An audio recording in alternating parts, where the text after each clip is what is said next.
In to talk some hockey, Tim Bontemps, Seth Greenberg talking some basketball. We got Zach Lowe joining them, Mike T, Jeff Darlington going to be by as well to talk football. But what a day we got coming up for you. And we will start with the NBA. Cindy, let's get up and tell them it's crunch time. We're 48 hours away from the most significant choice of the NBA offseason. Will Kyrie opt out? And what does that mean for KD's future in Brooklyn? Plus, is Grant really done playing with Tampa Tom? We're going to ask the man with his finger on the pulse of all things Brady. And let's talk Deebo Samuel. He still wants out, but is it getting too late to make a major move? We'll talk about that and a lot more this morning on Get Up. But first, we are T-minus 2 days and counting until decision day for Kyrie Irving. He's got a $36.5 million player option for next season with a Wednesday deadline for whether to decide to exercise it or decline it and become a free agent. Now, his running mate, KD, is under contract with the Nets through 2026, setting up a very interesting situation, shall we say. And let's bring our guys back in.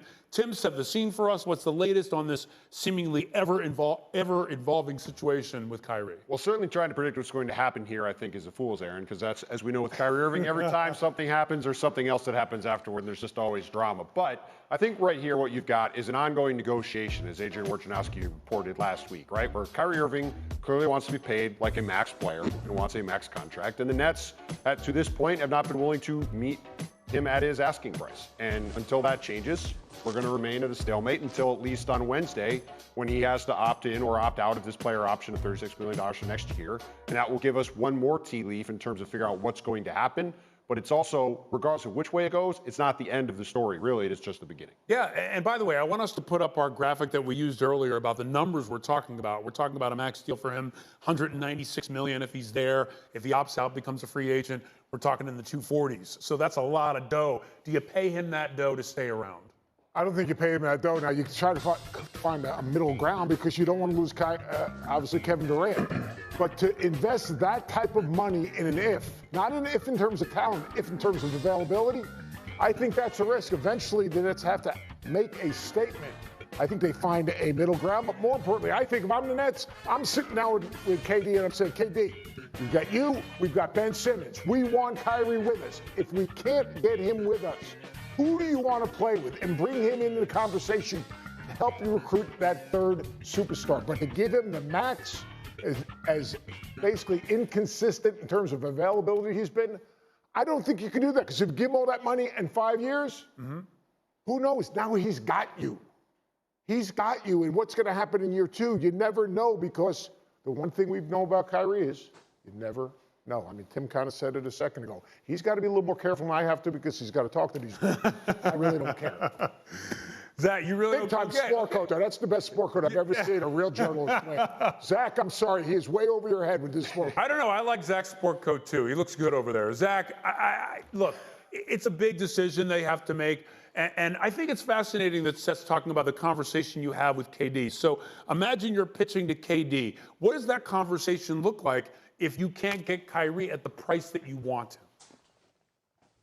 I think you say, first of all, look, Kevin, common sense here would suggest a compromise. I don't know right now what that compromise would be. I've been saying a 2+1 deal makes a lot of sense. A 4 or 5 year deal, but with last 2 or 3 years having incentives, bonuses, things like that. I mean, Kyrie Irving made what was essentially a compromise last year. He sacrificed, I think Woj has it at $17 million of his own salary because he didn't want to get vaccinated as a personal choice. Well, if you're willing to compromise that, again, common sense suggests the other side of that compromise is a compromise now.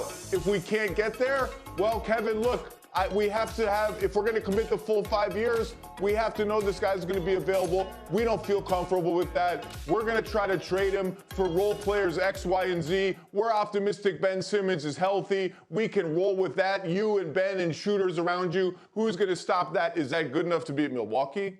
Boston, Miami, Philly, maybe, maybe not. We'll see. I'm kind of dubious myself about that. And if it blows up, if it doesn't work, well, we have Durant, Simmons, and cap space. If we have a couple of moves down the line to get rid of some salary, we may be able to get a third star in here in 2 summers or something. So sit tight.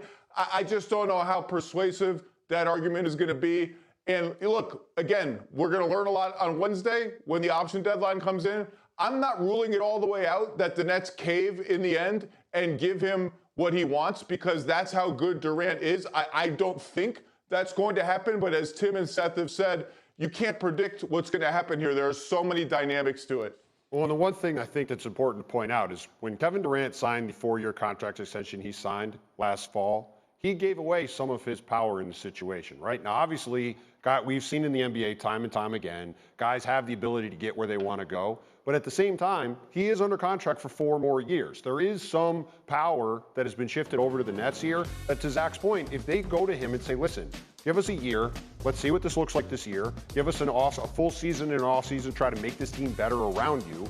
If we do that, we still can't get it to where you want it to be. Maybe then we talk about a trade, right? But if Kevin hadn't extended last fall, and he was coming to free agency now, and you had the two of them maybe tied together again, well, then there would be a much different calculus maybe in play for everybody, right? But that extension that he signed, it changed the game for everybody involved because it gives the Nets at least the theory of having some power in the situation to dictate how things are going to And I think that's telling because he didn't have to give that kind of power. He could have done the situation that we've seen LeBron do in the past, where it's like a year or 2 at a time, so he can have that kind of control. And it tells you maybe how much he trusts that organization. Well, to me, it's mind-boggling that a talent at the level of KD, like you said, he's 5 or 10 in the game, and maybe top 20 in the history of the game, right? For sure. He's going to give his career and put his career in the hands of Kyrie Irving in a lot of ways, or his decision-making, have Kyrie Irving as part of his long-term decision.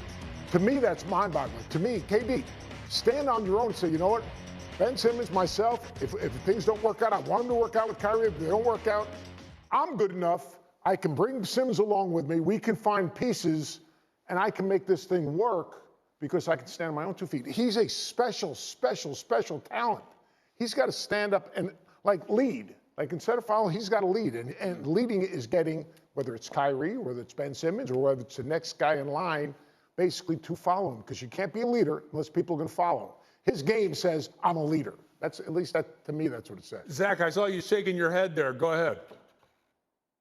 Well, I do agree that Kevin Durant is so secure in his own personal greatness, as he should be, that he could probably tell himself, hey, look, you just get me whatever collection of players you want, Ben Simmons, role players. I can make it work. I'm Kevin Durant. I'm a top 15 player all time. But I do want to push back a little bit on the notion that because he's under contract for 4 years, the Nets have a lot of leverage or control. They have a little bit, but this is Kevin Durant. If Kevin Durant comes to the Nets and says, hey, look, we had James Harden, he's gone. We had Kyrie, he's gone. This just isn't for me right now. I'm 34 years old. I'm chasing titles. I want to win more. I want to put myself in the best position to win more titles, and it's not here anymore. I just don't see the Nets going to loggerheads with Kevin Durant over this. I would actually sort of bet a little bit more towards the other side of them, saying, you know what, we started from scratch once.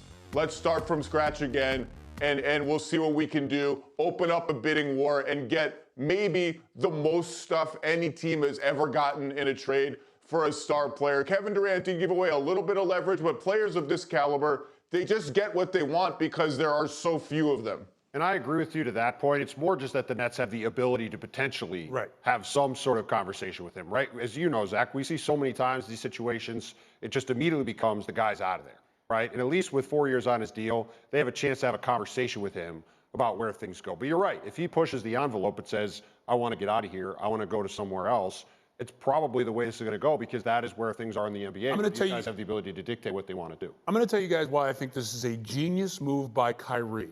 When you look at it, everything you're talking about, you're basically saying, Tim, that KD can still say, hey, if this isn't working out the way I want it to, I want out. Kyrie knows that. At the same time, Kyrie has been doing what he's been doing for the past couple of years, and he's demanding max money.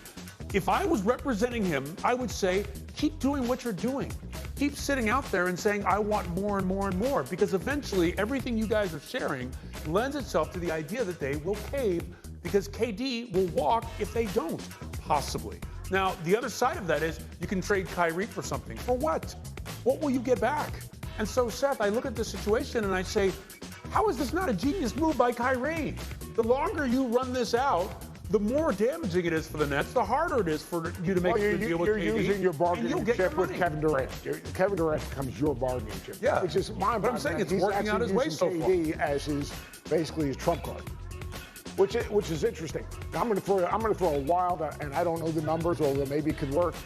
Imagine if Kyrie went to the best place for Kyrie, in my opinion, all right, is the Heat.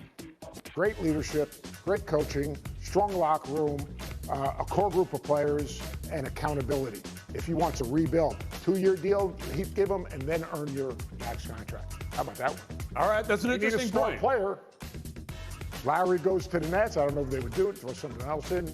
Just a nice. Interesting point. Interesting point. All right, so we're going to talk about that, and I want to ask Zach the next time we talk about this what he thinks about my genius move. Maybe he doesn't think it's genius, but geniuses are often misunderstood. Let me just say that. Coming up, we'll talk Gronk.